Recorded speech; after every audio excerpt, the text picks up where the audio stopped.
Salam sehat sejahtera, jumpa lagi di channel Mata Ketiga.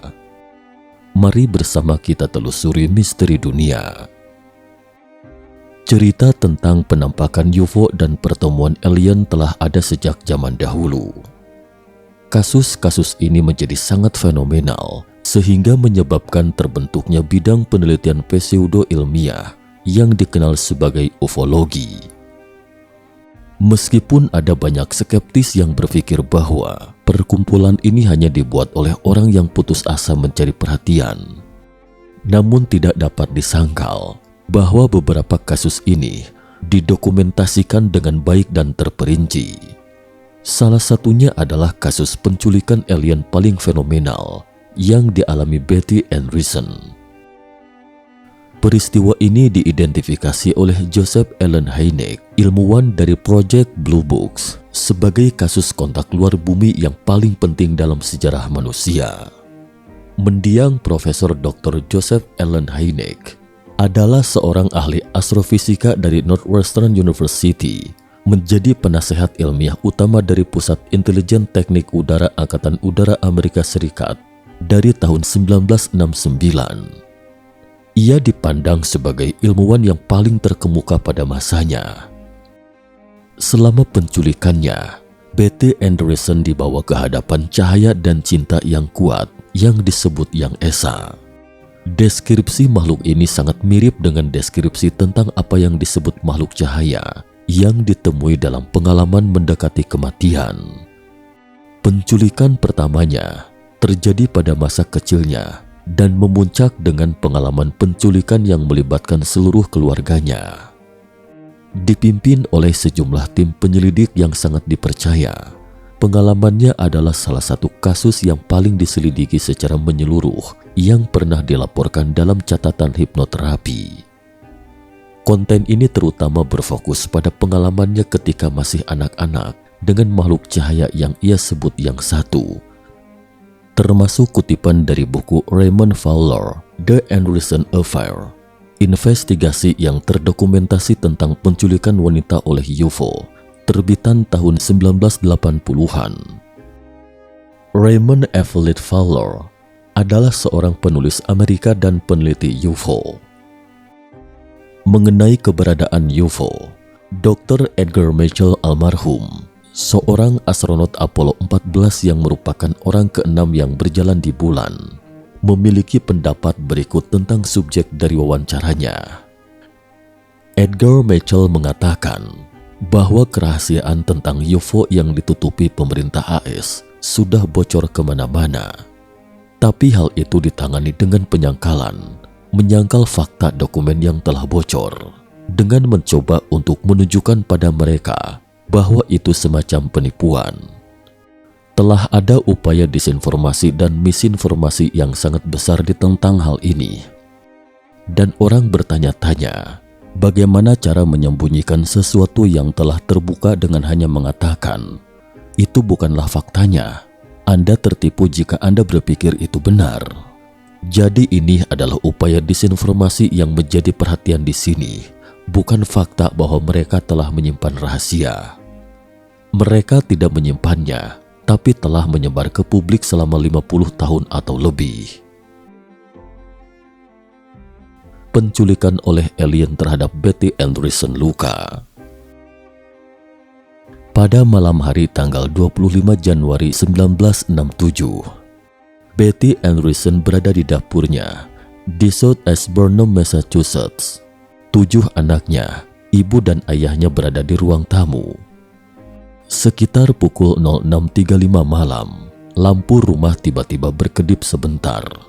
Kemudian cahaya orange kemerahan berdenyut bersinar di jendela dapur. Betty menenangkan anak-anak yang ketakutan, sementara ayahnya bergegas untuk melihat keluar jendela dapur. Dia melihat sekelompok makhluk kecil yang tampak aneh mendekat dengan gerakan melompat. 5 makhluk humanoid kecil memasuki rumah melewati pintu kayu. Keluarga Betty segera ditempatkan dalam tempat penampungan sementara. 1 makhluk pergi ke ayahnya. Pemimpin dari 4 lainnya menjalin komunikasi telepati dengan Betty. Makhluk itu tingginya sekitar 5 kaki. yang lain tingginya sekitar 4 kaki. Semua memiliki kepala besar berbentuk buah pir, mata bundar lebar seperti kucing, sedangkan telinga dan hidungnya kecil. Mulut mereka seperti celah tidak bergerak yang mengingatkan Betty akan garis-garis bekas luka. Masing-masing mengenakan seragam biru penutup yang dihiasi dengan sabuk jenis sembron. Lambang seekor burung tertempel di lengan baju mereka. Tangan mereka memiliki 3 jari. Mereka mengenakan pakaian seperti sepatu boot di kaki mereka. Mereka terlihat seperti melayang daripada berjalan. Ketakutan awal Betty segera ditenangkan oleh rasa persahabatan yang kuat. Ketika dia memperlihatkan kepeduliannya terhadap keselamatan keluarganya, makhluk-makhluk itu untuk sementara waktu membangunkan putrinya yang berusia 11 tahun dari keadaan tidak sadar yang aneh ini untuk meyakinkan Betty bahwa dia baik-baik saja. Kemudian Betty dibawa keluar dan dibawa ke atas kapal. Sebuah pesawat kecil di sisi bukit di halaman belakang. Mesin itu berdiameter sekitar 20 kaki. Benda itu tampak seperti 2 piring terbang, satu terbalik di atas yang lain, dengan struktur atas yang kecil di atasnya. Kapal kecil itu bergerak makin cepat dan tampaknya bergabung dengan kapal induk yang lebih besar, di mana Betty menjadi objek dari peralatan aneh dan pemeriksaan fisik. Kemudian dia dibawa ke tempat yang asing dan diberi pelajaran oleh objek aneh yang menyebabkan dia mengalami pengalaman religius yang menyakitkan namun menyenangkan. Malamnya sekitar pukul 10.40 malam, Betty dikembalikan ke rumah oleh 2 orang penculik aliennya. Di rumah dia menemukan keluarganya masih dalam kondisi tidak sadar. Satu makhluk berada di belakang untuk mengawasi mereka selama ketidakhadirannya. Kemudian makhluk-makhluk itu menempatkan keluarga masih di bawah semacam kontrol pikiran ke tempat tidur dan alien itu pergi. Alien itu memberitahu Betty bahwa hal-hal tertentu telah terkunci dalam benaknya. Dia diperintahkan untuk melupakan itu dan melupakan pengalaman UFO-nya sampai waktu yang ditentukan. Dia sadar hanya mengingat sebagian kecil dari pertemuan aneh itu. Betty menafsirkan makhluk itu sebagai malaikat. Subjek UFO sebagian besar tidak dikenalnya. Pendidikan Betty terbatas. Minat dasarnya hanya meliputi keluarga, gereja, dan kegiatan yang berhubungan dengan masyarakat. Tidak lama kemudian, dia baru menganggap pengalamannya sebagai kemungkinan pertemuan dengan UFO. Pada tahun 1975, Betty menanggapi sebuah cerita dalam surat kabar lokal tentang peneliti UFO, Dr. J. Allen Hynek, yang meminta informasi pengalaman UFO pribadi dari publik. Akan tetapi, surat Betty hanya berisi sedikit data, sehingga dilupakan sampai penyelidikan pada Januari 1977. Tim investigasi terdiri dari seorang ahli fisika, seorang insinyur elektronik, seorang insinyur ruang angkasa, seorang spesialis telekomunikasi, dan seorang penyelidik UFO. Mereka menggunakan jasa ahli hipnotis profesional dan seorang dokter medis yang terlatih dalam psikiatri. Selama penyelidikan 12 bulan, mereka melakukan pemeriksaan referensi karakter yang luas, 2 tes pendeteksi kebohongan, wawancara psikiatris, dan 14 sesi regresi hipnosis yang panjang. Di bawah hipnosis, Betty dan putrinya menghidupkan kembali pengalaman UFO yang konsisten dan terperinci dengan reaksi fisiologis yang polos. Laporan 3 jilid setebal 528 halaman, mereka menghasilkan kesimpulan bahwa para saksi adalah orang-orang yang dapat dipercaya dan waras, yang dengan tulus percaya bahwa pengalaman itu benar-benar terjadi. Pengalaman Betty dengan makhluk cahaya. Berikut ini adalah transkrip dari regresi hipnotis Betty ketika Betty mengalami regresi pada masa kecilnya selama salah satu pengalaman penculikan pertamanya dan pertemuannya dengan makhluk cahaya yang ia sebut sebagai The One atau yang satu. Berikut ini sedikit kutipan percakapan dari pengalaman Betty saat dirinya dihipnotis. Mereka masuk lagi. Kali ini mereka punya sesuatu yang gelap di wajah mereka. Keduanya dua di antaranya. Kepalaku sakit. Mereka mempunyai sesuatu yang gelap menutupi wajah mereka seperti semacam tudung. Tapi tidak ada gunanya. Itu hanya menutup kedua wajah mereka. Sehubungan dengan terbatasnya waktu, jadi terkait percakapan Betty selengkapnya selama dihipnotis, kami tidak akan memaparkannya lebih lanjut di sini, hanya melengkapi terkait topik hari ini. Selain itu, Betty juga mengaku dia diberitahu bahwa makhluk-makhluk ini tidak terikat waktu. Dan mungkin yang paling menarik bahwa manusia tidak hanya terbuat dari daging dan darah. Bukti pendukung yang menarik. 1 dekade kemudian, Betty mulai mengingat kejadian malam itu. Dia menjalani regresi hipnosis di bawah pengawasan Dr. Raymond Fowler dan mengetahui tentang lampu aneh itu dan 5 makhluk yang memasuki rumahnya itu. Serangkaian regresi hipnosis pertamanya berlangsung selama periode 12 bulan, mulai Januari 1977 hingga Januari 1978. Meskipun dia akan menjalani sesi lebih lanjut dengan Dr. Fowler hingga tahun 1990-an, kisah pengalaman pertamanya sangat menarik. Misalnya, Betty mengklaim alasan orang tuanya bersamanya adalah karena suaminya dirawat di rumah sakit setelah kecelakaan mobil.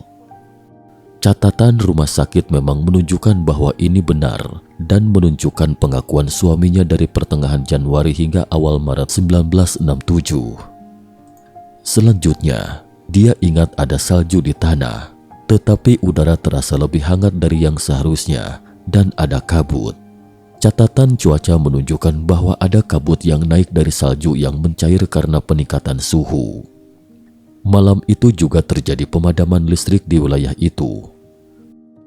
Pada saat yang sama, Betty mengingat listrik padam di rumah mereka. Ayahnya yang tak sadar sepanjang episode dapat mengingat kostum anak dalam Halloween yang melihat melalui jendela. Bahkan catatan dengan jadwal televisi akan membuktikan pernyataan mereka tentang apa yang ada di televisi sebelum kejadian terbukti benar. Pengungkapan lebih jauh sebelumnya. Betty mengungkapkan pengalaman penculikan lainnya selama sesi berikutnya dengan Dr. Fowler. Rupanya pengalaman pertamanya terjadi pada tahun 1944 ketika dia baru berusia 7 tahun. Dia berada di rumah bermain menunggu seorang teman ketika bola merah aneh memasuki ruang bermain kecil dan menetap di antara matanya. Saat itu, kepalanya mulai berdering dengan suara-suara aneh yang memberitahunya bahwa mereka sedang mengawasinya. Mereka juga mengklaim bahwa mereka akan bertemu lagi ketika dia berusia 12 tahun, yang mereka lakukan 5 tahun kemudian pada tahun 1949. Dia sedang berjalan di hutan di dekat Westminster ketika makhluk abu-abu yang mengenakan baju terusan yang dipenuhi dengan kancing dan simbol itu melangkah keluar sebelum dia. Saat makhluk menekan tombol di pakaiannya, ada bola merah muncul. Bola itu seperti sebelumnya menempel di wajahnya di antara matanya. Dan lagi, kepalanya dipenuhi dengan suara-suara aneh, tapi suara itu tidak asing baginya. Setahun kemudian pada tahun 1950, sebuah objek seperti bola akan membawanya pada apa yang bisa dibilang sebagai salah satu pertemuan paling aneh yang pernah tercatat. Setelah berada di atas pesawat, sebuah instrumen aneh ditempatkan di dalam mulutnya yang menahan lidahnya. Dia mendapati dirinya berada di atas roda aneh yang terbuat dari bahan seperti karet. Pesawat itu memasuki air dan muncul di pangkalan bawah tanah. Betty mengingat ia melalui sebuah museum of time dengan berbagai versi manusia sepanjang sejarah yang dipamerkan dalam wadah seperti kaca. Juga selama pertemuan ini, Meskipun dia tidak menjelaskan bagaimana dia bisa memiliki pengalaman keluar dari tubuh dan masuk ke dalam dunia cahaya. Beberapa dekade dieksplorasi kembali melalui sesi hipnosis. Betty mengungkapkan lebih banyak lagi peristiwa pertemuan. Kasus penculikan oleh alien terhadap Betty Andreasson dianggap oleh banyak orang sebagai salah satu yang paling penting dan unik. Betty Andreasson meninggal dunia pada hari Jumat, 18 Maret 2022. Kasusnya sangat terkenal setelah diselidiki oleh Dr. Raymond E. Fowler dan dituangkan dalam bukunya yang berjudul The Andreasson Affair, investigasi yang terdokumentasi tentang penculikan wanita oleh UFO 1980. Raymond Fowler juga penulis buku-buku tindak lanjut. 1.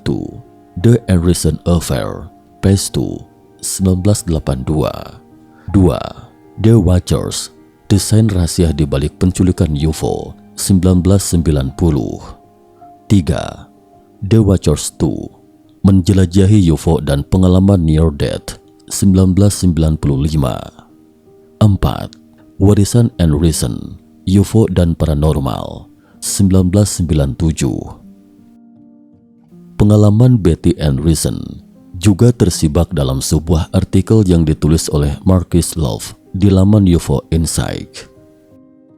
Bagi teman-teman yang tertarik, bisa mencari tahu selengkapnya tentang kasus penculikan yang dialami Betty Andreasson di internet. Sekian dan terima kasih atas perhatiannya.